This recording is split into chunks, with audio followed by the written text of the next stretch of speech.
Dear students, welcome back to my YouTube channel. और आज के इस वीडियो में हम अपने टेक्स्ट बुक का lesson the two gentlemen of Verona के वार्मिंग अप के क्वेश्चंस को देखेंगे, समझेंगे और उन्हें सॉल्व करेंगे। सबसे पहले देखते हैं कि इसके चिट चैट के क्वेश्चंस क्या है। चिट चैट के जो पहला क्वेश्चन है वो है what is your favourite pass time, कि आपका वक्त गुजारी का महबूब या पसंदीदा मशगला क्या है, यानी आपको सबसे ज़्यादा वक्त गुजारी या टाइम पास के लिए क्या करना पसंद है। तो आंसर है इसका I read, listen to music and chat with my friends and family to pass the time, कि मैं या तो पढ़ता हूँ या म्यूज़िक को सुनता हूँ या अपने दोस्तों और घर वालों के साथ में बातें करता हूँ टाइम पास करने के लिए या वक्त गुजारी के लिए। सेकंड क्वेश्चन है do you read books for entertainment, कि क्या आप इंटरटेनमेंट के लिए या मज़े के लिए किताबें पढ़ते हैं। तो आंसर इसका yes, I do read books for entertainment, कि हाँ मैं इंटरटेनमेंट के लिए किताबें पढ़ता हूँ। थर्ड क्वेश्चन है what is your favourite story, poem और बुक, के आपकी पसंदीदा कहानी, नज़्म या किताब कौन सी है। तो आंसर इसका है my favourite story is Idgah by Munshi Premchand, कि मेरी पसंदीदा कहानी ईदगाह है जो मुंशी प्रेमचंद के ज़रिए या मुंशी प्रेमचंद ने लिखी है।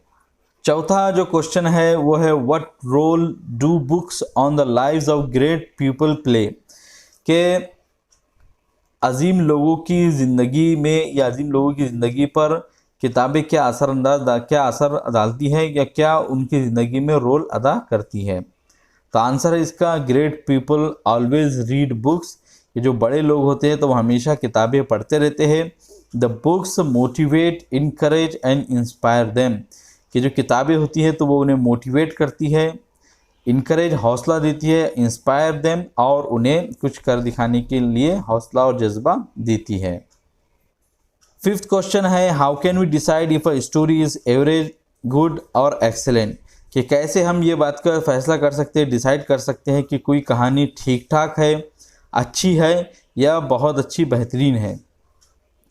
तो आंसर है इसका we can decide if a story is average, good और excellent by its writing style, कि हम ये तय कर सकते हैं कि स्टोरी या कहानी ठीक ठाक है, अच्छी है या बहुत अच्छी है, बाय इट्स राइटिंग स्टाइल, उसकी लिखने के अंदाज से, and the quality of the message that we get from it, और वो पैगाम जो उस कहानी से हमको हासिल हो रहा है तो उसकी क्वालिटी से, and by the value that it adds to our life, और उस वैल्यू के ज़रिए जो ये हमारी ज़िंदगी में ऐड करती है।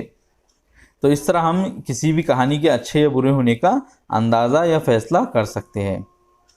अब यहाँ पे हमको बुक रिव्यू के बारे में बताया जा रहा है कि book review is an analysis of a newly published book, कि बुक रिव्यू क्या होता है कि एक ये किसी नए शाये की गई किताब का एनालिसिस, तज्जिया होता है। एनालिसिस कहते हैं तज्जिया करना, यानी किसी भी चीज़ की खूबी, खामी, खराबी को बताना या उसको ढूंढकर निकालना।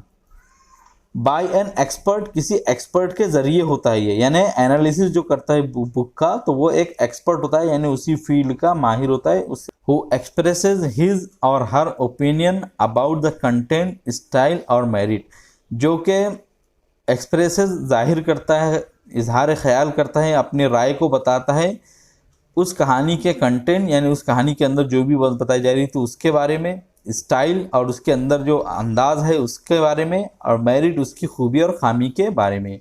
यानी जो बुक रिव्यू क्या होता है, वो जब भी कोई नई किताब शाये होती है, छपती है, तो एक जो एक्सपर्ट उस किताब को पढ़ता है, उसके बाद में वो उसकी खूबी, खामी और ख़राबियों को हमारे सामने रखता है और अपने राय का इजहार करता है, ये बताने के लिए कि उस किताब के अंदर क्या चीज़ मौजूद है, उसके जो जिस बात को बताया जा रहा है तो किस स्टाइल में बताया जा रहा है और उसकी खूबियाँ और ख़राबियाँ क्या है।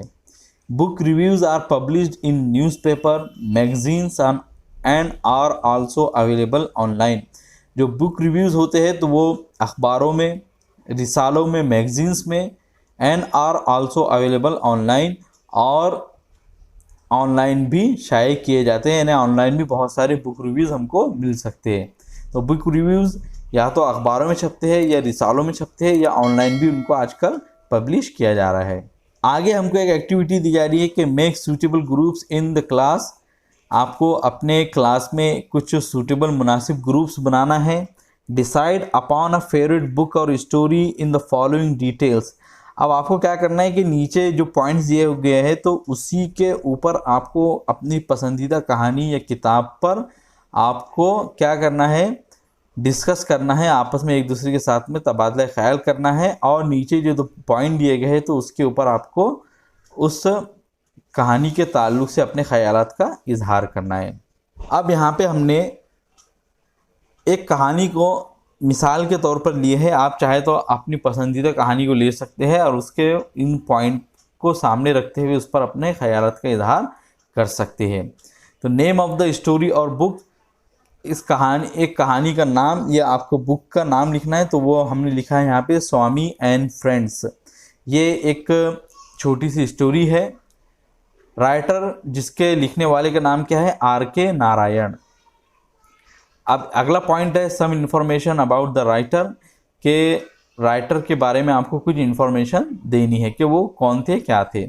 तो हम उनके बारे में लिखेंगे कि the writer of the story is Rasipuram Krishnaswami Iyer Narayanaswami. के राइटर, जो इसके राइटर है उनका नाम है Rasipuram Krishnaswami Iyer Narayanaswami. Who was honoured with Padma Vibhushan, कि जिन्हें पद्म विभूषण से नवाजा गया था। He was born on 10 October 1906 in Madras now Chennai, जो कि 10 अक्टूबर 1906 को मद्रास में, जो कि अब चेन्नई के नाम से जाना जाता है, उसमें पैदा हुए। And known for his literary works, और वो अपने अदबी खिदमात, अपने अदबी काम के ज़रिए जाने जाते हैं। He was also a member of Rajya Sabha, और वो राज्यसभा की भी मेंबर थे। बैकग्राउंड और सेटिंग, यानी जो कहानी है तो उसका बैकग्राउंड क्या है, वो कहाँ पर वाक़ई हो रही है, कैसे हो रही है, तो वो इसमें बताना है। तो यहाँ पे हमने लिखे the story took place in a fictional south Indian town Malgudi, कि जो कहानी है तो वो वाक़ई हो रही है एक फिक्शनल यानी तस्वुराती ख्याली जुनूबी हिंदुस्तान के गांव मालगुडी में। मेन कैरेक्टर्स, अब जो कहानी है तो उसके मेन कैरेक्टर्स, अहम किरदार कौन कौन से हैं, तो वो है WS स्वामीनाथन। WS स्वामीनाथन पहला किरदार है। मानी, M Rajam, Somu, Shankar and सोमोइल्स, ये तमाम के जो नाम आए हैं तो उस कहानी के अहम किरदारों के नाम है। Are the main characters of the story, ये तमाम क्या है, इस स्टोरी के अहम किरदार है। अगला जो पॉइंट है वो है central idea summary of contents, के सेंट्रल आइडिया या इस कंटेंट्स के हमको खुलासा लिखना है, यानी जो कहानी है तो उसका हमको मरकज़ी ख्याल या जो भी बात बताई गई है कहानी के अंदर तो उसका खुलासा हमको लिखना है। तो हमने लिखा है कि the story revolves around Swami and his friends and their daily lives, the problems they face, the enjoyment they have and the life they live in the town of Malgudi. कि ये जो कहानी है तो स्वामी और उसके दोस्तों के इर्द गिर्द घूमती है और उनकी आम और रोज़मर्रा की ज़िंदगी के बारे में है, यानी उनकी ज़िंदगी के इर्द गिर्द ही घूमती है। द प्रॉब्लम दे फेस, और वो जो प्रॉब्लम जो भी उनको आती है तो उसके बारे में है। द एन्जॉयमेंट दे हैव, और जो कुछ भी इंजॉयमेंट या मज़े वो लेते हैं तो उसके बारे में है। And the life they live, और जो ज़िंदगी वो जी रहे हैं मालगुडी टाउन में तो उसके बारे में ये कहानी है। स्टाइल एंड लैंग्वेज यूज्ड, अब इस कहानी के अंदर जो स्टाइल है यानी उसके लिखने का अंदाज़ क्या है, लैंग्वेज यूज्ड जो ज़बान इस्तेमाल की गई तो उसके बारे में हमको कुछ यहाँ पे बताना है।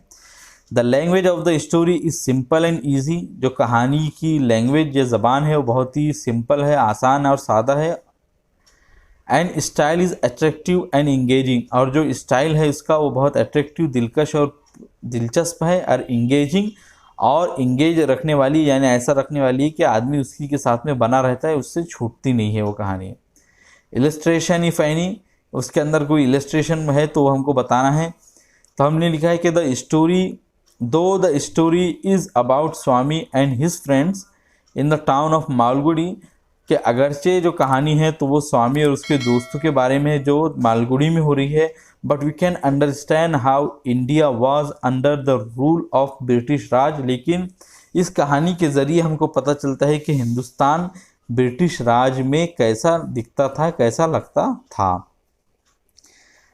अगला जो पॉइंट है वह स्ट्रॉन्ग पॉजिटिव एस्पेक्ट्स, के इस कहानी के जो स्ट्रॉन्ग या मजबूत या मुस्बत पहलू क्या है, तो वो हमने लिखे the simplicity and engaging writing style and interesting characters are the strong positive aspect of the story, के सादगी और दिलचस्प लिखने के जो अंदाज है, दिलचस्प किरदार इस कहानी के मुस्बत या मजबूत पहलू है। ड्रॉबैक्स, अब इस कहानी की जो खामियां हैं वो क्या है, तो हमने लिखा है कि the story took place in a fictional south Indian town Malgudi, ये जो कहानी है तो वो वाक़ई होती है एक जुनूबी हिंदुस्तान में के एक तसव्वुराती गांव मालगुडी में। So sometimes people from other parts of the country find it difficult to relate with the story, तो हिंदुस्तान के जो दूसरे इलाकों के लोग हैं तो वो स्टोरी से रिलेट करने में, यानी स्टोरी से अपना ताल्लुक़ बनाने में मुश्किल उनको पेश आती है, क्योंकि ये जो कहानी है तो वो एक जुनूबी हिंदुस्तान के साउथ इंडिया के फिक्शनल टाउन तसव्वुराती गांव में हो रही है। तो जो दूसरे पार्ट के लोग हैं यानी हिंदुस्तान के दूसरे इलाकों के रहने वाले हैं तो वो उससे रिलेट नहीं कर पाते हैं। कंक्लूजन, अब यहाँ के नतीजा हमको लिखना है the story Swami and friends is really a good and interesting story, के जो कहानी स्वामी और उसके दोस्त एक बहुत ही अच्छी और दिलचस्प कहानी है। Which tells us about the lives of villagers in south India, कि जो हमें जुनूबी हिंदुस्तान या साउथ इंडिया के लोगों की ज़िंदगी के बारे में बताती है जो वो ब्रिटिश राज में जीते थे।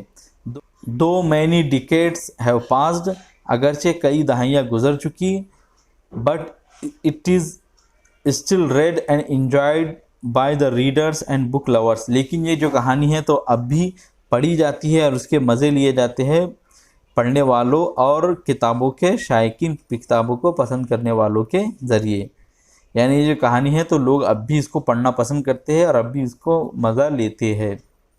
ये जो कहानी है तो इसको एक टीवी सीरीज़ की शक्ल में भी बहुत पहले बनाया गया था, मैं उसकी लिंक कमेंट सेक्शन में आप लोगों को दे दूंगा, आप उसको देख भी सकते हैं। बहुत ही इंटरेस्टिंग है, आपको देखकर पसंद भी आएंगी। तो मुझे उम्मीद है कि आपको आज के जो वार्मिंग अप है तो वो समझ में आ गई होंगे। इसके तमाम क्वेश्चन को आपने नोट भी कर लिया होगा। अगर आप लोगों को कोई परेशानी हो तो कमेंट सेक्शन में ज़रूर पूछें। वीडियो पसंद आई तो उसे लाइक ज़रूर करें और चैनल को ज़रूर सब्सक्राइब करें। मिलेंगे आपसे अगली वीडियो में। अस्सलाम वालेकुम।